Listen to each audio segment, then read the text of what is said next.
Salut à tous et bienvenue sur ma chaîne, c'est Antoine pour une formation COBOL. Alors si vous êtes là aujourd'hui, c'est parce que vous vous intéressez au COBOL et vous voulez savoir les différentes possibilités qu'il y a pour réaliser des boucles. Alors ça tombe bien, nous aujourd'hui on va voir les 3 méthodes de base pour réaliser ces boucles. C'est parti. Alors on va tout de suite démarrer ces méthodes par la première méthode. Donc la première méthode c'est la méthode times. Alors times, c'est le nombre de fois en anglais, ça veut dire que, grosso modo, si on écrit un 10 times, bah du coup, ça va répéter 10 fois la même instruction. Alors, on va tout de suite commencer déjà par définir nos variables en working storage. Alors, la working storage, elle est faite pour déclarer ce qu'on a besoin dans notre programme. Donc par exemple ici j'aurais besoin d'une variable tot, alors qui sera mon total. Ensuite j'aurai besoin d'une variable avec la valeur 1, donc celle que je suis en train de définir tout de suite. Vous voyez en fait, donc ça c'est une constante, c'est pour ça que j'ai mis C ici. Et ici, en fait, les variables, étant donné qu'elles sont dans la working, du coup, j'ai tendance à mettre un W. Alors, il y en a qui mettent un WS aussi. Ça, c'est comme vous voulez. Moi, je mets souvent un W. Ensuite, dans mon paragraphe, donc là, on va définir les différentes instructions. On va commencer par un perform. 10 times, par exemple, si on a envie de répéter 10 fois la même instruction. Et là, on va réaliser l'opération qui va nous permettre de vérifier si ça marche bien. Donc là, vous voyez, en fait, un compute, c'est fait pour faire une opération. Donc, on fait l'opération tot est égal à tot plus 1. Donc, en fait, on va de 1 en 1. Comme ça, on verra bien le résultat. Un petit display pour afficher le résultat et un nperform. Alors ce nperform, il est pour... Oula, une petite faute. Voilà, ça sera mieux comme ça. En fait, le nperform, il est pour, du coup, pour clôturer le perform qu'on a affiché ici. Alors, petit détail, mais c'est quand même sympa. Au niveau de l'indentation, donc là, vous voyez, il y a 3 finalement caractères de décalage. Alors moi j'aime bien avoir 2 voire 3 caractères pour être plus clair et plus lisible. Après on fonctionne comme ça en général en entreprise. Alors maintenant on va exécuter. Donc là on a bien notre programme 1, notre programme 1. On fait un sub pour savoir si tout va bien. On va ensuite sous SDSF. Donc SDSF, ça nous permet de voir si notre résultat. Et on voit bien ici que donc, le résultat est 1, 2, 3, 4, 5, 6, 7, 8, 9 et jusqu'à 10. Donc en fait, on a bien géré notre boucle, puisque en fait, on a eu bien l'exécution de 10 fois cette instruction compute, parce qu'on a bien vu, en tout cas sous SDSF, que le résultat est juste grâce à notre affichage. Voilà pour la première méthode. On va tout de suite réaliser la deuxième méthode.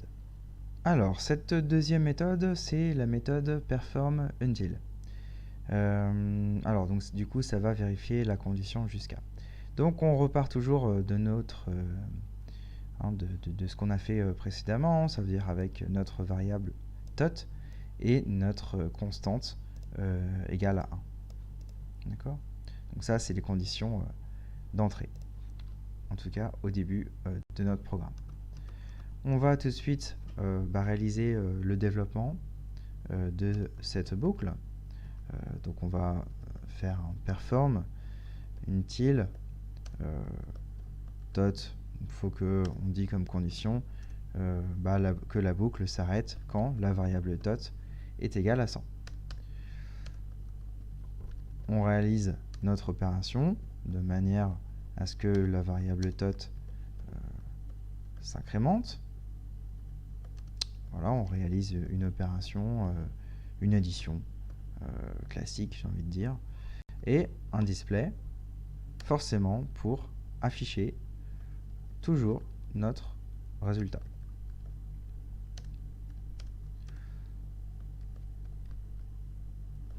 Voici. Et puis, on va rajouter le n perform, d'accord, pour terminer notre boucle. Alors, grosso modo, hein, la condition c'est égal à 100. Au début, la première itération, ça fera, étant donné que le tot est égal à 0, ça fera 0 est égal à tot, donc 0 plus 1, ça fera 1.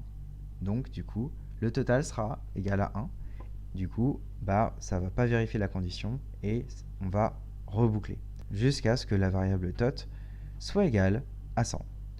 On va tout de suite vérifier ce programme. On va vérifier les conditions de nos paramètres d'exécution et de compilation. Donc, ils sont bons. On va tout de suite submit. On a bien un max CC4. Donc, ça devrait être plutôt pas mal. Voici. On va faire. Hop. Et voilà. Donc, on a notre total égal à 1, 2, 3, 4, 5. Et normalement, on devrait trouver jusqu'à 100. Voilà, exactement. Donc, la variable tot est égale à 100. La condition est bien vérifiée. Donc, la boucle s'arrête. Donc, ça, c'était pour la deuxième méthode. On va tout de suite passer à une troisième méthode. Troisième méthode, c'est le perform varying. Alors, pour réaliser le perform varying, on va reprendre notre programme 2. On va un petit peu modifier, hein, on va un petit peu le modifier. On va par exemple rajouter une variable indice. Alors les indices en général, je les mets plutôt comme ça. Bon, après la nomenclature change suivant les entreprises. On va mettre test 3 et exemple boucle niveau 3. Donc là, on est plutôt pas mal, hein. On a une variable tot, on a un indice, plus une constante. Ça, c'était tout à l'heure notre boucle de niveau 2. Donc on va la modifier avec un perform. On va réaliser un varying avec un indice from, donc de 1 et by 1. Alors by 1, ça veut dire qu'en fait l'indice il va commencer avec la valeur 1 et il va continuer, il va s'incrémenter en 1. Ça veut dire par exemple il va prendre les valeurs 1, 2, 3, 4. Si on aurait voulu aller de 2 en 2, on aurait pu mettre ici 2 ou de 10 en 10, ici 10, quoi. Et si vous voulez démarrer votre indice en 50, ici vous écrirez 50. En by 1, alors ici on va rajouter until, voilà, c'est ce qu'on a fait ici, until, jusqu'à, du coup, la variable tot soit égale à 100. Compute, c'est ce qu'on a écrit tout à l'heure, donc ça on ne change pas, et avec un display tot. Donc, finalement, cette ligne-là ne sert à rien. Voilà, normalement, cette boucle fonctionne. Donc on va tout de suite vérifier ça avec l'exécution de notre JCL. Ici, on change du coup ces paramètres-là. On submit pour vérifier les conditions. On a un max EC4. Normalement, ça c'est bien passé. On regarde. Et voilà.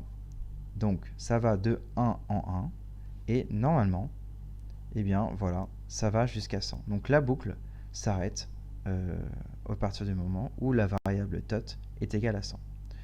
Voilà, j'espère que cette vidéo vous a plu. Si c'est le cas, bah surtout, n'hésitez pas à liker, commentez si vous avez des questions et abonnez-vous à la chaîne. En tout cas, pour nous, on se retrouve prochainement pour de nouvelles vidéos. Ciao!